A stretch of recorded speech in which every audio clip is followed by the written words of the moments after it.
అది 1920 సంవత్సరం భారతదేశం బ్రిటిష్ కంట్రోల్లో ఉంది. కర్ణాటక, ఉడిపిలో ముగ్గురు అన్నతమ్ములు బతుకు తెరువు కోసం బెంగళూరుకి షిఫ్ట్ అవుతారు. వచ్చేది వంట పని. భూస్వాములు ధనవంతుల ఇంట్లో వంట మనిషిగా జాయిన్ అవుతారు. వీళ్ళు చేసే వంట మస్తుండే, యజమానికి పిచ్చి పిచ్చిగా నచ్చుతుండే. పెద్దవాడ పరమేశం ఎంత కమ్మగొండిరు, మీ టాలెంట్ ఈ 4 గోడల మధ్యలోనే ఉండొద్దు, నేను సపోర్ట్ చేస్తే చెప్పేది నుండి ఒక మంచి హోటల్ పెట్టుకోండి. మీ వంటకు బెంగళూరు మొత్తం దివాన్ అవుతారు, గంటల తరబడి క్యూలో నిలుస్తారు, మీరు పిచ్చగా ఫేమస్ అవుతారు. ఆ ఒక్క మాటతో పెద్ద తమ్ముడు గణపయ్యమయ్యతో కలిసి యజమాని సలహా సహాయ సహకారంతో బ్రాహ్మిన్స్ కాఫీ క్లబ్ ని స్టార్ట్ చేస్తారు. ఇక్కడ టీ, కాఫీ, ఇడ్లీ, పూరి, వడ, దోశ అమ్మబడును. హోటల్ చాలా బాగా నడుస్తుంది. కానీ దురదృష్టవశాత్తు 5 ఏళ్లకే పెదన్న పరమేశ్వరం చనిపోతారు. దాంతో చిన్న తమ్ముడు యజ్ఞ నారాయణమయ్య, ముద్దుగా యజ్ఞప్ప, సపోర్టివ్ గా బిజినెస్ లోకి ఎంటర్ అవుతారు. ఇతను వచ్చాక హోటల్లో చాలా మార్పులు చేశారు. ఒక మెట్టు పైకి తీసుకెళ్లారు. మనకు తెలిసిన ఎంటీఆర్ పేరు రావడం కారణం కూడా ఇతనే. 1940 సెకండ్ వరల్డ్ వార్ కారణంగా రైస్ ప్రైస్ పెరగడంతో రైస్ బదులుగా రవ్వ యూజ్ చేసి ఇడ్లీలను తయారు చేశారు. ఆ టైంలో ఇది బాగా క్లిక్ అయింది. ఇప్పటికీ ఫేమస్ కూడా.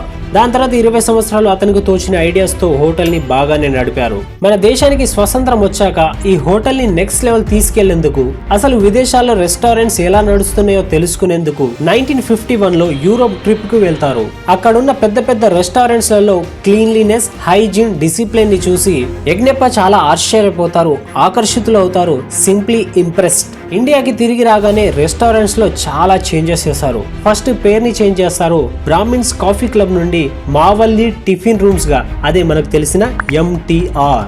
సెకండ్లీ క్వాలిటీ, క్లీన్లీనెస్, హైజీన్ ని మరింతగా పెంచుతారు. హోటల్ ఎంట్రన్స్ లోనే కిచెన్ ని పెట్టడం, దాంతో వచ్చే కస్టమర్స్ కే క్లారిటీ వచ్చేస్తుంది ఎంత క్లీన్లీనెస్, క్వాలిటీని మెయింటైన్ చేస్తారు అనేది. హోటల్ నుండే వంట సామాన్ల డీప్ క్లీనింగ్ కోసం స్టెరిలైజేషన్ పద్ధతిని అమలు చేస్తారు.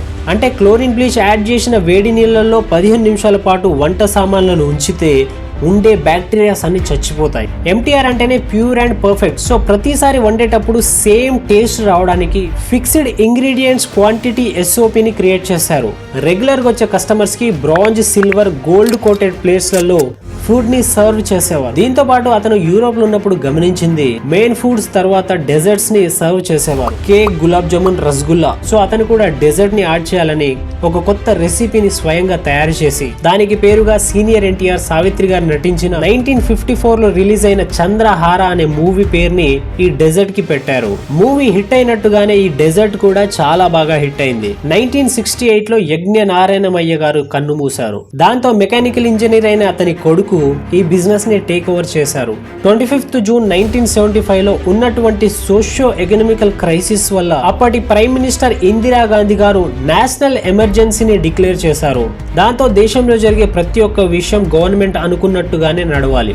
ఫుడ్ బిజినెస్ ని రెగ్యులేట్ చేయడానికి గవర్నమెంట్ ఫుడ్ యాక్ట్ ని తీసుకొచ్చింది. తద్వారా గవర్నమెంట్ చెప్పిన రేట్ కే ఫుడ్ ని అమ్మాలి. రూపాయికి అమ్మే ఇడ్లీ, పూరి, వడ, దోశ పావలాకు అమ్మమని, పావలాకు అమ్మే ఛాయ్ ని 10 పైసలకు అమ్మమంటే షాక్ తిన్న చాలా హోటల్స్ అప్పటికప్పుడే మూసుకుపోయాయి. సరే అన్న మరికొన్ని హోటల్స్ ఫుడ్ క్వాలిటీని మరింత తగ్గించి ఎంప్లాయీస్ అందరినీ తీసేసి వాళ్ళే స్వయంగా పనిచేస్తూ ప్రాఫిట్ జనరేట్ చేయడానికి కసరత్తులు చేస్తున్నారు. కానీ ఒక్క హోటల్ మాత్రం క్వాలిటీ తగ్గించకుండా, ఎంప్లాయీస్ ని తీయకుండా ఫుల్ గిరాకీ తోటి కలకలలాడుతుంది. అదే ఎంటీఆర్. ఎంటీఆర్ అంటే ప్రజలందరూ గుర్తుపెట్టుకుని ప్యూర్ పర్ఫెక్ట్ క్వాలిటీ అని. వీళ్ళ ట్యాగ్ లైన్ కూడా అదే, ప్యూర్ అండ్ పర్ఫెక్ట్. కాంప్రమైజ్ అవ్వడం ఇష్టం లేక క్వాలిటీ తగ్గించకుండా నష్టాన్ని వాళ్ళే భరించారు.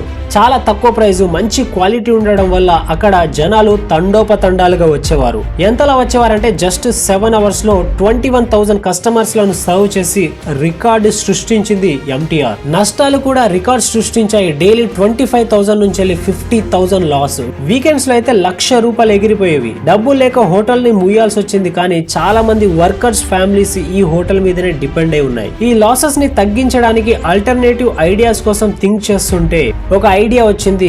ఎలాంటి ఎమర్జెన్సీ సిచ్యువేషన్స్ వచ్చినప్పటికీ ఫుడ్ బిజినెస్ మాత్రం అస్సలు క్లోజ్ అవ్వదు. సో రెస్టారెంట్ ని క్లోజ్ చేసి ప్యాకేజ్డ్ ఫుడ్ బిజినెస్ ని స్టార్ట్ చేస్తారు. వర్కర్స్ అందరినీ అప్స్కిల్లింగ్ చేసి కొత్త బిజినెస్ కి తగ్గట్టుగా తయారు చేస్తారు. ఈ బిజినెస్ ద్వారా spices, instant mixtures, ready to eat foods, vermicellis, ready to eat cook gravies, frozen products, poppers, pickles, chips, snacks, ice creams ఇంకా చాలా ప్రొడక్ట్స్ ని స్టార్ట్ చేశారు. ఈ ఎమర్జెన్సీ వల్ల రెస్టారెంట్ క్లోజ్ అయి కొత్త బిజినెస్ స్టార్ట్ అయిపోయింది. వేడి చేసే ఫుడ్ రెడీ అయిపోతుంది.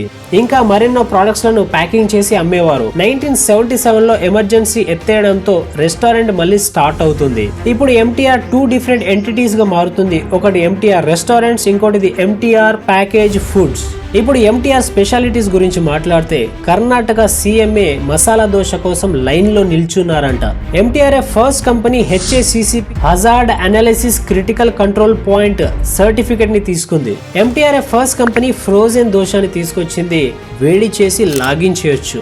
MTR first company ice cream vending machine ని ఇండియాలోకి తీసుకొచ్చింది. ఇప్పుడు ఎంటీఆర్ యూజ్ చేసిన స్ట్రాటజీస్ గురించి మాట్లాడితే హోటల్లో బెవరేజెస్ ని సిల్వర్ గ్లాస్ లో సర్వ్ చేసేవారు. ఇక్కడ వచ్చే కస్టమర్స్ కి bronze, silver, gold coated plates లలో ఫుడ్ ని సర్వ్ చేసేవారు. మార్కెటింగ్ కోసం థియేటర్ డ్రామాస్, మ్యాజిక్ షోస్ ని పెట్టి వీళ్ళ ఫుడ్ కుకింగ్ యాక్టివిటీస్ ని డెమాన్స్ట్రేట్ చేస్తూ వచ్చే ఆడియన్స్ కి ఫ్రీ శాంపుల్స్ ఇచ్చి నచ్చితే మా ప్రొడక్ట్స్ ని యూజ్ చేయమని చెప్పేవాళ్ళు. యూరోప్ లో డెజర్ట్ నడుస్తుందని డెజర్ట్ ని స్వయంగా తయారు చేసి స్పెషల్ నేమ్ చంద్రహారాన్ని బ్రాండింగ్ చేశారు.